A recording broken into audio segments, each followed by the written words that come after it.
as I greet you with Assalamu'alaikum Warohmatullahi Wabarokaatuh from my home here in Gombak in Kuala Lumpur, and as I seek to address you on the subject, the very important subject of Russia, Syria and Akhirul Zaman, which is a part of the lecture that I could not deliver when I was cut short in my last lecture on the Zionist attack on Syria.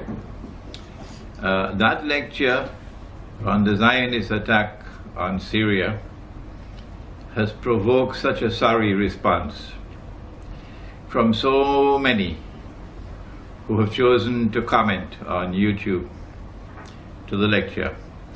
Some of the comments frivolous, some of the comments vulgar, and some of the comments otherwise sinful, that I have been forced to now take certain steps in order to restore conformity, or an effort to restore conformity with the norm given in the Quran, where Allah says, "Ba'da a'udhu billahi minash shaitanir rajim, qulu lin-nasi husna." When you speak, when you write, when you address, when you comment, do so in a manner which is becoming. And qulu qawlan sadida, when you speak, do so in a straightforward way, not hiding behind pseudonyms and so on. There are many ways in which we can approach the subject of the Zionist attack on Syria. In my last lecture, I attempted to examine the validity of the view that a jihad is being waged in Syria.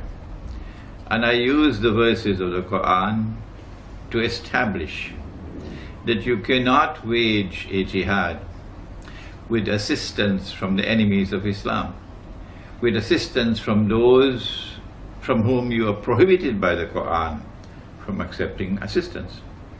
I use Surah Al-Ma'idah, verse number 51, to point out that the Judeo-Christian alliance, which today is the Zionist Judeo-Christian alliance, which has NATO as its military arm, and Saudi Arabia and Qatar and Libya and Turkey as able and willing and enthusiastic members of that supporting and that NATO alliance, clients of the Zionist Judeo-Christian alliance, are actively supporting and funding and training people who are going into Syria to wage that so-called jihad.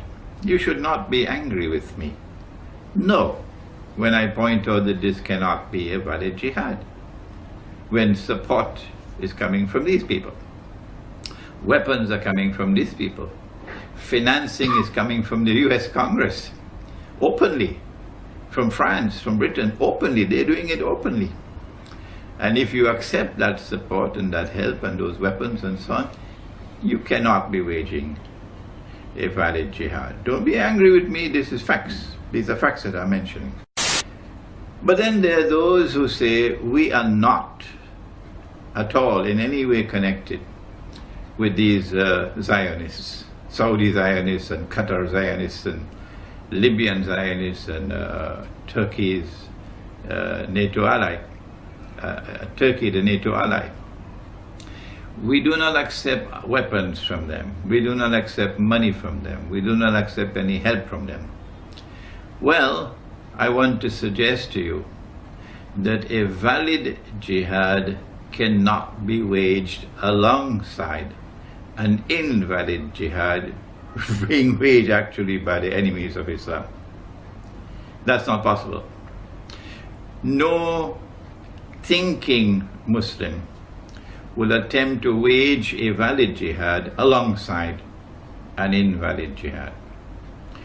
What will happen is that as soon as those who have the upper hand in power, and the Quran tells us it's Gog and Magog, they're the ones who control power in the world today. This is my eschatology.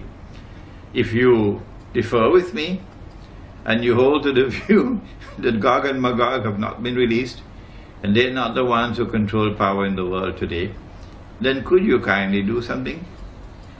And I'm speaking respectfully, not in any way derogatorily.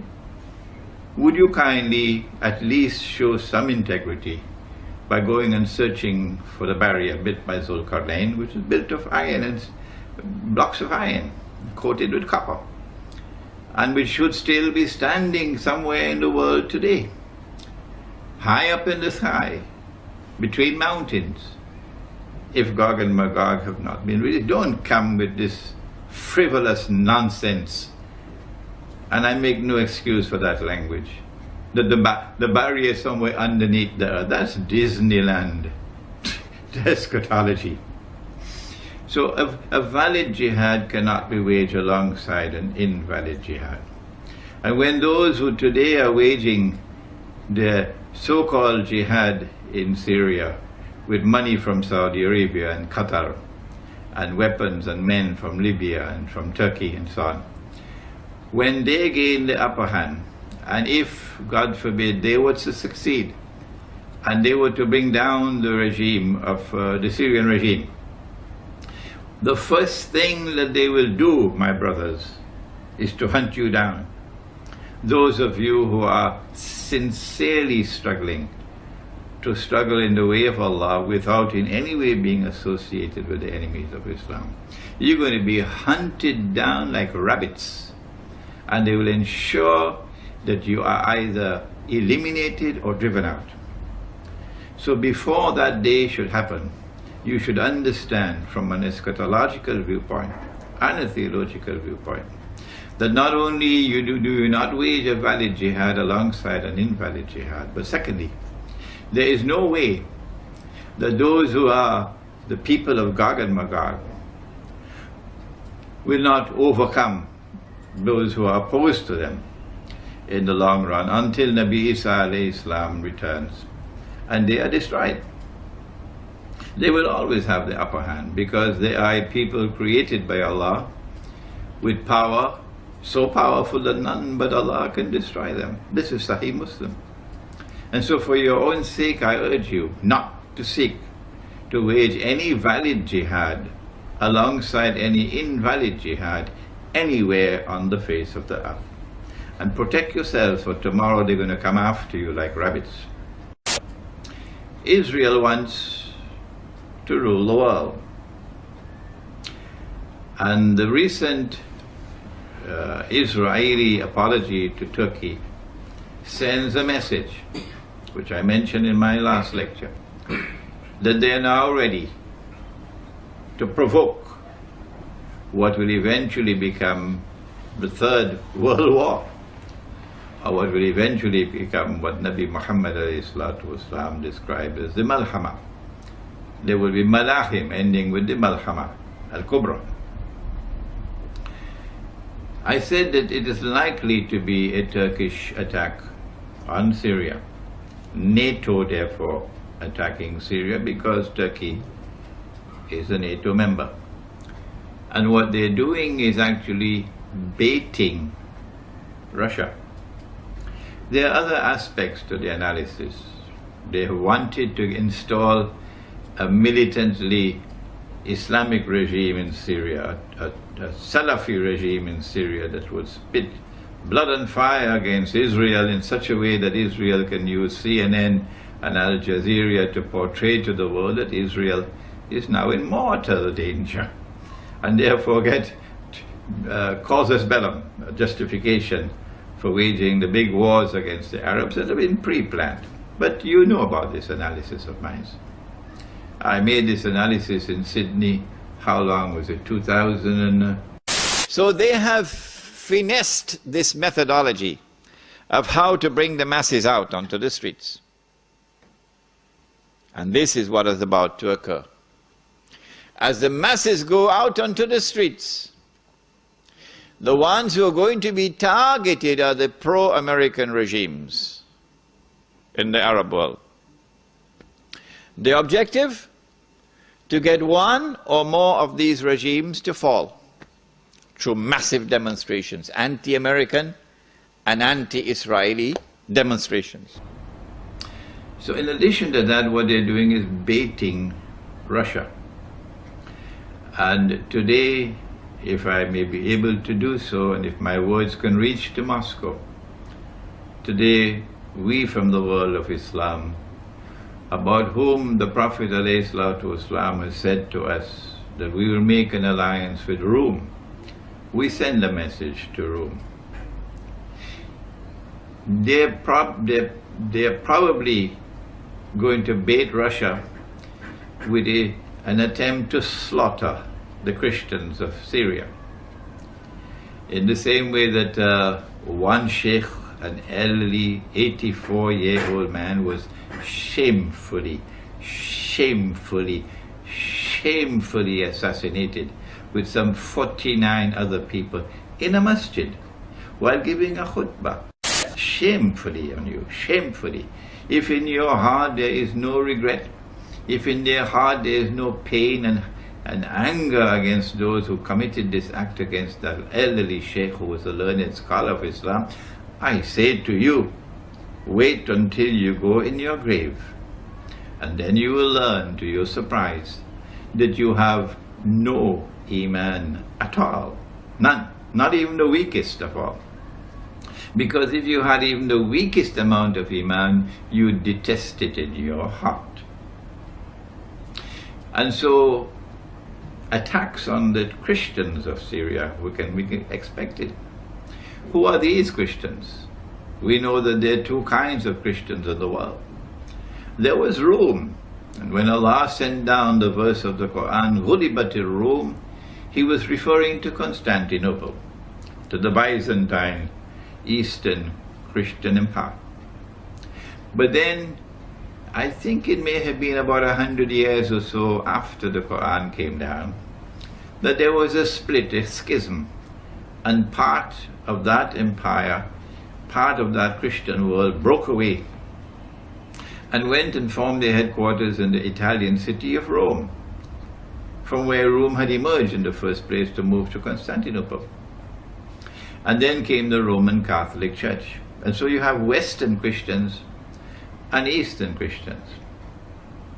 It is the Eastern Christians that Allah is referring to, the ones who remain in Constantinople, when he spoke about Rome. And Nabi Muhammad ﷺ said that we will make an alliance with Rome. These are the people, and I know that our Turkish brothers and sisters are becoming increasingly angry with me when I point out that the Ottoman Empire was consistently at war with Rome, particularly with Russia. You have to prove to me that in every instance that the Ottomans took up arms against Rome, they were doing so in a manner which conformed with the Sharia of Islam, which prohibits offensive warfare, prohibits aggression, prohibits the use of jihad to expand a territory. Not at all, not in Islam. We never fight except in response to aggression or to remove oppression. We never fight unless it be in response to aggression or to remove oppression. And there's a methodology for the removal of oppression, but we don't have the time to discuss that today. And so Rome is Russia today.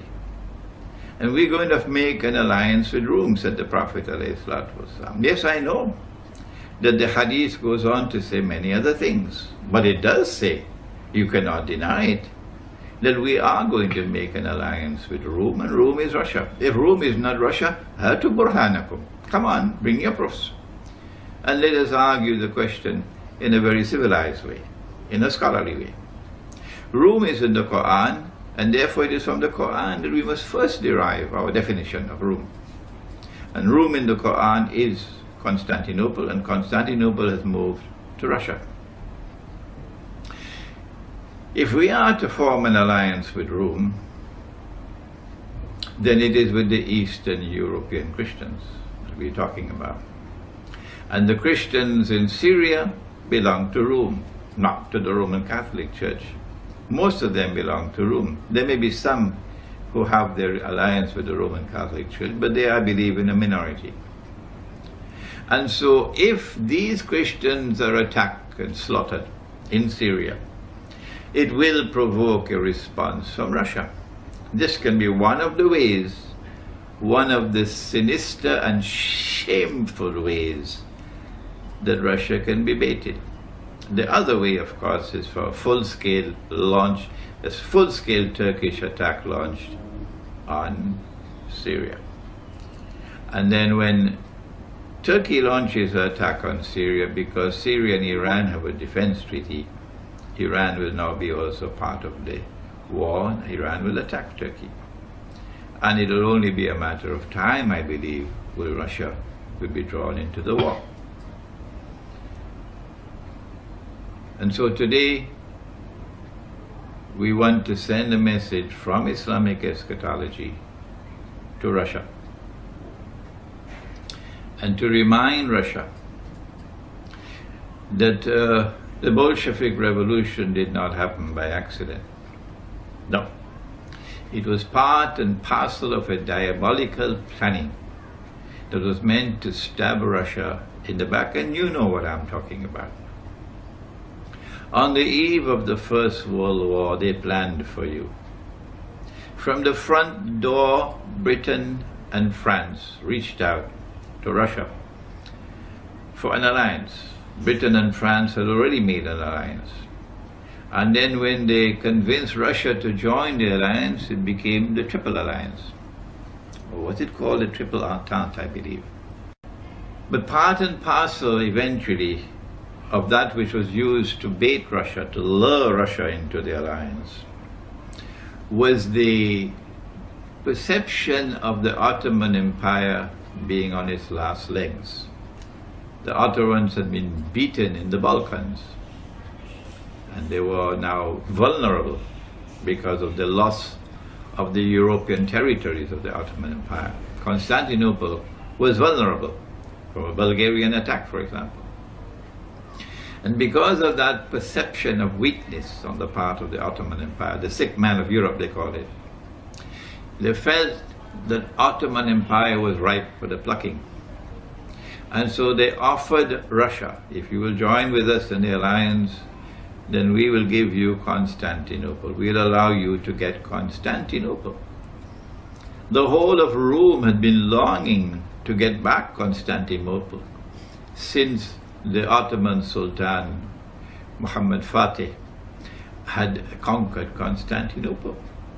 And he had added salt to the wound of the loss of the capital city of Rome, Constantinople. He had added salt to that wound in what I declared to be a disgraceful act, and I have no need to change that word at all. I'm fully conscious of what I'm saying. I'm 71 years of age. I have spent my life in the study of Quran and the Hadith, in the pursuit of Islamic knowledge. And so I have some credentials to speak. And it is with full knowledge I say it was a disgraceful act to take Hagia Sophia, the foremost cathedral of Christendom, of Eastern Rome, and transform it into a masjid. Disgraceful. And so that added salt to the wound. It created hatred in Eastern Europe and Russia, eternal hatred for Islam when you did such a thing. It's like a stab in the very heart of Eastern Europe, Rome. This is what they did. And so when Russia was offered Constantinople by Britain and France on the eve of the First World War, the Russians were very pleased to accept that offer. And then the First World War commenced on cue, as though it was pre-planned. In fact, it was pre-planned. When they had offered to you Constantinople through the front door, Russia, are you listening? Guess what they did through the back door? These people who are duplicitous in their conduct, who are deceptive, who speak with forked tongues. And Russia, remember that Israel has a PhD in deception. And Israel is going to act in precisely the same way that Britain and France acted. What they did was to attack Russia from the back door when the Russian troops were very close to Constantinople. And then, in order to prevent Russia from taking Constantinople, which they had offered you through the front door, what they did was to plan and to execute the Bolshevik Revolution the way that they planned and executed 9/11. There is research to be done, but I guess the Russians already know what I'm talking about. Eastern Europe knows already what I'm talking about. The connection, for example, between Wall Street and the Bolshevik Revolution. The connection, for example, between the Americans and the Siberian Railway to ensure that the Russian regime would not have the use of the Siberian Railway, and that the Bolsheviks would be able to use the railway to bring in troops and men. So the Bolshevik Revolution took place at the time when it did, I believe in October 1917, in order to prevent Russia, Rome, from getting Constantinople. This was their duplicitous conduct. This was the double standards. This was the forked tongue. And Russia, you should beware now, because we are on the verge of another world war. And they would attempt to deceive you one more time. I believe the heart of the deception this time will not be France, will not be England, will not be the United States. It will be Israel. When they brought about the Bolshevik Revolution, they did it not only to prevent Russia from getting Constantinople, but for a second reason as well. The Bolshevik Revolution led in 1922 to the creation of the Soviet Union and to the communist ideology. Communism was not created by a schoolboy. Communism is not schoolboy economics. Not at all. The communist socialist economic theories were very, very, very skillfully constructed. It brought about what may be described as more egalitarianism in the economy. For example, the gap between the rich and the poor was brought down, made so small. The Russians today must be looking back at the days of the Soviet Union with nostalgia, because today in Russia it's gone so high. The rich are so rich and the poor are so poor. The gap is so high. They did it because there was some merit in the communist or socialist ideology. But they had state control of the economy and a dictatorial regime. And it was an atheist regime. And its mission for which it was constructed, was to destroy the Christian foundations of Russian society and of Eastern Christian Europe. And they wanted to do that so that the Western Christian faith would have the upper hand, would dominate. Because the Western Christian faith and the Judeo-Christian alliance always recognized that Rome represented a threat to them. And then look at what happened in the Second World War. Was it an accident that even after Germany had surrendered, they continued the war and then they stopped the war at a certain time? Why did they stop it at that time? Why did they not go forward? The reason why they stopped the war at the time that they did is so that the Soviet Union would have total control over Rome. All of the territories of Eastern Europe, where Rome was located, Eastern Christianity, so that the Soviet Union would continue its oppression of Christianity in that part of the world. And so the Bolshevik Revolution was a stab in the back of Russia. It brought with it certain benefits, but there was poison with it. Like, Al Jazeera Some things which are very good, but so much of poison. Like, for example, Harun Yahya and all his books. So much of it's so good, but look at what his eschatology teaches you. And so it is very likely we are now on the verge of the big wars. We are at a critical moment in history, and Syria is the center of the chessboard. And it is necessary for the Russian leadership to ensure that they are not deceived. Be careful, be careful, be careful, because those who you're dealing with have PhDs in deception. One last word. Yes, Syria is the center of the chessboard in Akhir Zaman, or the last age. Yes, indeed, we believe that the three main actors of Akhir Zaman, or the end time, are eventually all going to be in Damascus at the same time. And so the battle for Damascus is at the heart of Akhir Zaman. Imam al-Mahdi will be in the masjid. We mentioned in our last lecture that Nabi Muhammad alayhi salatu wasalam said that the masjid would be barricaded, locked up, the gates, and the Imam will be inside. And that when the prayer is about to start, the Son of Mary will come down from the sky with his hands resting on the wings of two angels. The Son, of the Virgin Mary. Do you remember now? We Muslims, we share with you the view that Mary was a virgin. The Quran says about Mary, she is the highest of all the women in heaven. That's her status. That is what links us both, you and I. Our recognition of the status of Maryam alayhi salam, or Mary.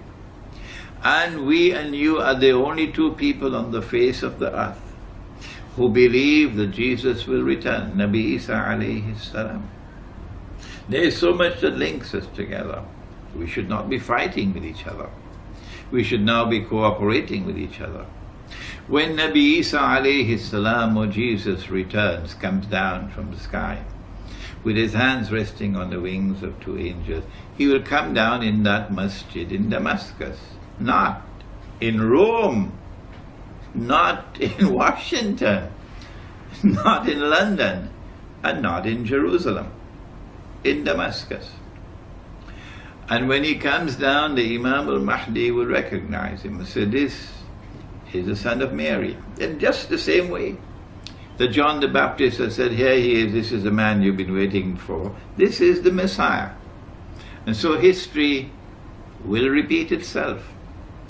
The divine plan is that of positive recognition. Firstly, through John the Baptist, Nabi Yahya alayhi salam, and now for the second time with Imam al-Mahdi. And the Imam will ask Jesus alayhi salam to lead the prayer. And he will say, no, the people have appointed you as Imam or prayer leader, so you lead the prayer. And after the prayer is over, he will say, open the gates. Meaning that the masjid, or the house of Allah, is barricaded, blocked with gates, which is a taste of things to come. They have already assassinated one sheikh, Sheikh Muhammad Saeed Ramadan al-Bhuti rahimahullah. Shame on you, shame on you, shame on you for what you did to him. And may Allah grant him the highest heaven, Jannatul Firdaus. Aamiin.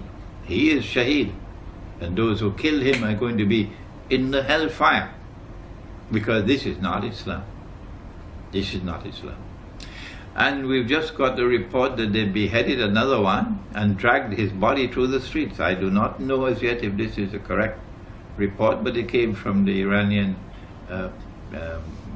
Press TV, I think it's called. Just came in. If this is also true, then shame on them, shame on them, shame on them. And so the masajid are going to be barricaded now, because these people have a thirst for blood in them that they will do anything. They're getting into a frenzy now. I don't know whether they're going to come after me as well.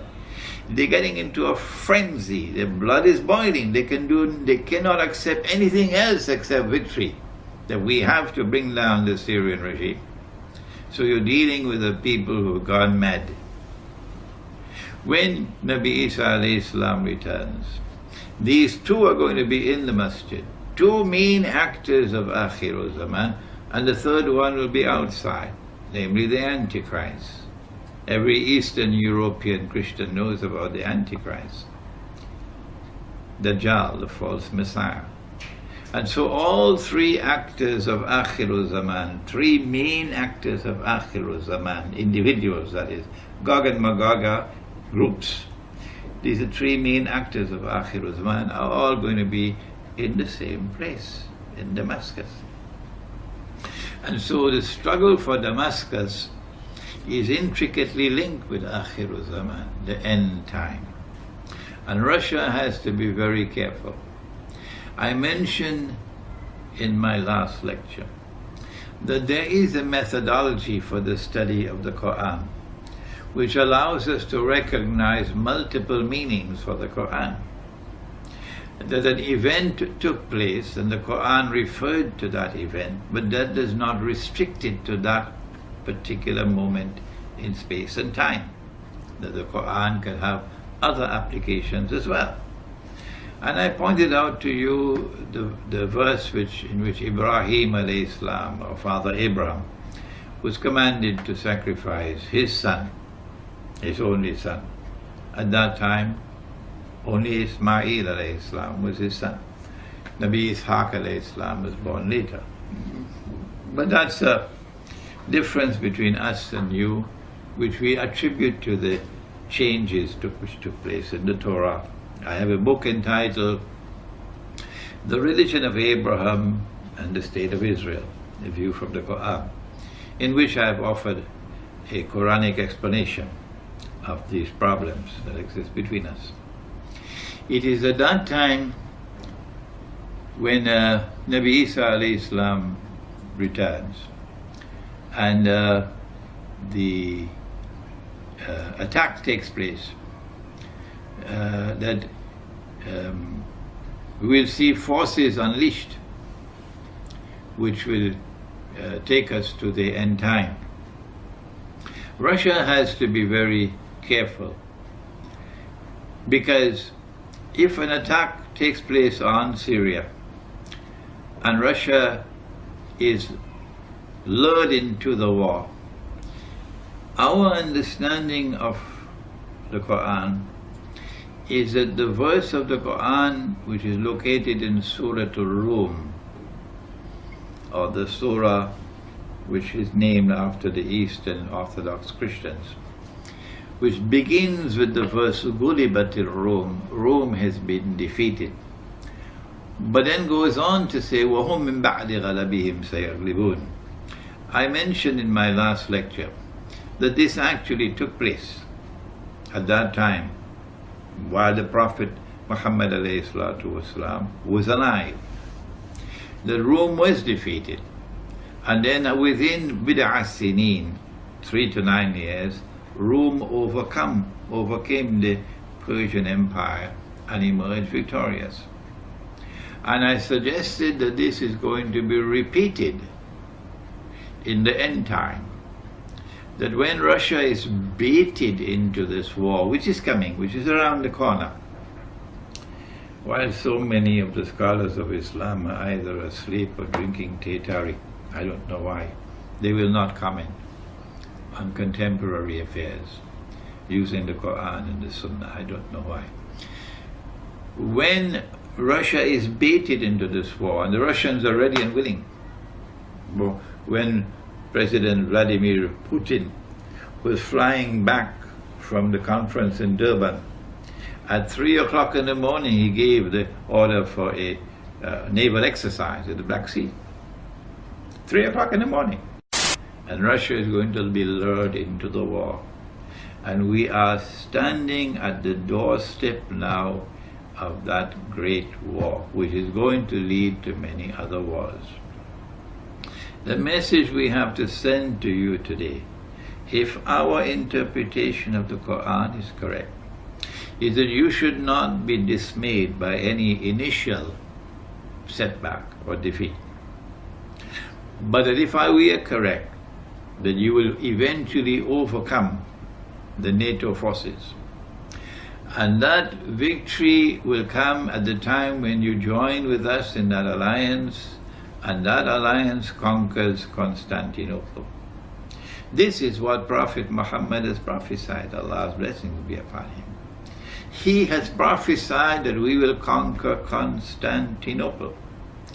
It is time for Turkish Muslims to listen to me dispassionately.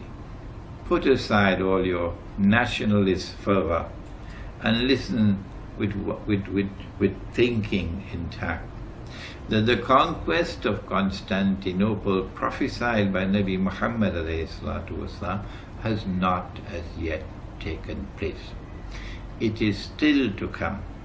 And at that time when it comes, and every Turkish Muslim who despises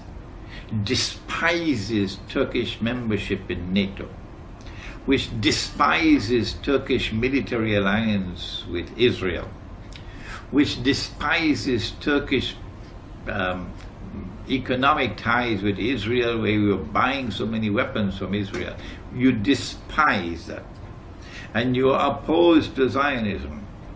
Every Turkish Muslim will on that day join in the army, about which the Prophet said, لَتَفْتَحَنَّ الْقُنْسْتَنْتِنِيَّةَ, you'll most certainly conquer Constantinople. وَلَنِعْمَ الْأَمِيرُ آمِرُهَا, and what a wonderful Amir or commander that will be. وَلَنِعْمَ الْجَيْشُ ذَلِكَ الْجَيْشُ, and what a wonderful army that would be, of which he will be the commander, which will conquer Constantinople. Not only would the Turkish Muslims be members of that armed force which will conquer Constantinople, those Turkish Muslims which despise NATO, but the whole world of Kurd, the Kurdish people who have been oppressed, those Kurds who have been oppressed, and who still, like Salahuddin Ayyubi, have the love of Islam in their hearts. All of them are going to be part of that army, and we'll jointly struggle to liberate Constantinople. The liberation of Constantinople is part and parcel of the grand scenario which will witness Rome being victorious over its enemies. And the victory of Rome spells the end of Israel. And so we end our talk on Syria, Russia and Akhir Zaman, pointing out that this is not the whole story, but we'll reveal it, or we'll analyze it bit by bit in the days and months, the weeks ahead, inshallah. We hope and pray that you will now go to the website where the whole lecture is going to be placed, and that you will carefully consider the comments that you make, that you'll make scholarly comments, well thought out comments, so that you'll add to the intellectual richness of the discourse, and that you will ask questions not frivolously but seriously, and that we'll be able to delete all the frivolity and all the obscenity and vulgarity. وَنَعُوذُ بِاللَّهِ مِنْهُ. And that, inshallah, I promise you that I will from time to time intervene in the discussion to respond to comments being made, to respond to those who differ with me, and I always benefit from those who differ with me. I never seek to stamp out opinions that are different from mine. Not at all. That's not my way of scholarship. And I will also attempt, inshallah, to try to answer your questions. And may Allah bless you all. Assalamu'alaikum Warohmatullahi Wabarokaatuh.